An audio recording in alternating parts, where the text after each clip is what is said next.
অনলাইনে যেভাবে দেখায় যে কোনো তেল বা দ্রব্য বা যে কোনো জিনিস দিলেই মুহূর্তের মধ্যে মানুষের সব কিছুর কাজ হয়ে যায়, আসলে কথার সাথে কাজের তেমন একটা মিল নেই।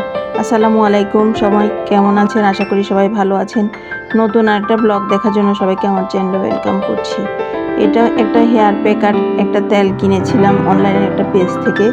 আমার মাথা থেকে খুব চুল পড়ছিল, তাই ভাবলাম দিয়ে দেখি কেমন উপকার পাই।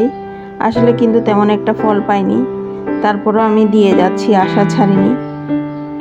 তেলের নামটা বা কোন পেজ এটা মেনশন করলাম না। এই যে আপনাদেরকে তেলটা দেখালাম, একদিন পর পর দিই, সপ্তাহে 3 দিন দিতে বলেছে, কিন্তু কোনো কাজ হচ্ছে না, ভীষণ চুল পড়ছে।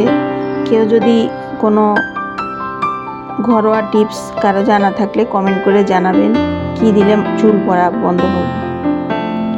তারপর মাথার মধ্যে প্যাক লাগিয়ে একটা ক্যাপ পরে চলে আসলাম রান্না করতে। এই যে তেল বসিয়ে পেঁয়াজ কুচি দিয়ে দিয়েছি। এটা হচ্ছে নিরামিষ সবজি রান্না করব। কাঁচামরিচ কুচি দিয়ে দিয়েছি, হাফ চামচের মতো আদা গুঁড়া দিলাম, স্বাদ মতো লবণ। কাঁচামরিচের ঝালেই আজকে সবজিটা রান্না করব। এই রান্না করতে নিয়েছি কাঁকরোল, মিষ্টি আলু, 3-4 রকমের সবজি মিশিয়ে সবজিটা রান্না করছি। এটা ভালো করে কষানো হয়ে গেলে তারপর আমি সবজিটা দিয়ে দিব। একটা ফ্রোজেন করা টমেটো খোসা ফেলে দিয়ে কুচি করে কেটে নিয়েছি। এটা দিয়ে ভালো করে মশলাটা কষিয়ে নিচ্ছি। এটা ভালো করে কষানো হয়ে গেলে তারপরে এই যে কেটে রাখা সবজিগুলো দিয়ে দিব। আপনার পছন্দ মতো আপনি যে কোনো সবজি দিয়ে এভাবে নিরামিষ সবজিটা রান্না করতে পারেন। এখানে কোনো মাছও দিতে হয় না, ডালও দিতে হয় না। এভাবে একটু হালকা হালকা মশলা দিয়ে কষিয়ে রান্না করলে, একটু ধনেপাতা দিলে, একটু বাগার দিলে খেতে খুব মজা লাগে। এটা দিয়ে আসলে ভাত খাওয়া যায়। আমি তরকারি রান্না করার সময় পানির পরিমাণটা একটু কম দিই, কারণ বেশি ঝোল থাকলে বা বেশি সিদ্ধ হয়ে গেলে আমার কাছে খেতে ভালো লাগে না। তাই আমি এভাবে রান্না করি, অল্প পরিমাণ পানি দিয়ে বারবার নেড়ে চেড়ে কষিয়ে কষিয়ে রান্না করব, তাহলে খেতে কিন্তু ভালো লাগে। এই যে আমি যে পরিমাণ পানি দিয়েছি, এই পানিতে আমার সবজিটা সিদ্ধ হয়ে যাবে। তারপর আমি একটু 5 ফোড়ন আর পেঁয়াজ কুচি দিয়ে বাগার দিব, কয়েকটা কিশমিশ দিয়ে দিব, আর শেষের দিকে করে একটু ঘি দিয়ে দিব।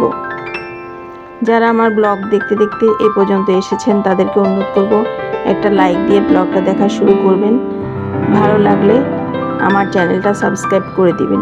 নতুন ভিজিটর হয়ে থাকলে আপনার যদি ভালো লাগে তাহলে আমার চ্যানেলটা সাবস্ক্রাইব করে দিবেন, পাশে থাকা বেল বাটনটা ক্লিক করে দিবেন, তাহলে আমার ব্লগ যদি দেখতে চান আপনার কাছে নোটিফিকেশন পৌঁছে যাবে।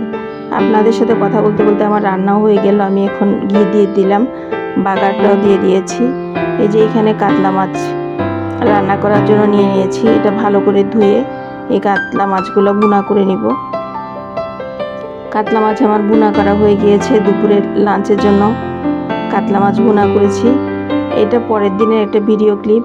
আমার বাসায় গেস্ট এসেছিল, ওদের জন্য সোনালি মুরগি দিয়ে রোস্ট করেছি, আর মুরগির হাড় দিয়ে মুগ ডাল রান্না করেছি। মুগ ডালটা ভুনা হচ্ছে। এই যে আমার রোস্ট রান্না হয়ে গিয়েছে। আর প্লেন পোলাও করেছি, ডিম করেছিলাম, তারপরে সালাদ করেছি, আর কাতলা মাছ ভাজি করেছিলাম। হঠাৎ করে মেহমান এসেছে, তাড়াহুড়া করে যা যা রান্না করতে পেরেছি এগুলো করে নিয়েছি। এই যে বাসার জন্য কিছু 2টা মগ, 2টা সুন্দর চায়ের কাপ কিনেছি, বেশ ভালো লাগছে দেখতে। এই যে আমার বিজনেস পেজটা আপনাদের সাথে শেয়ার করলাম।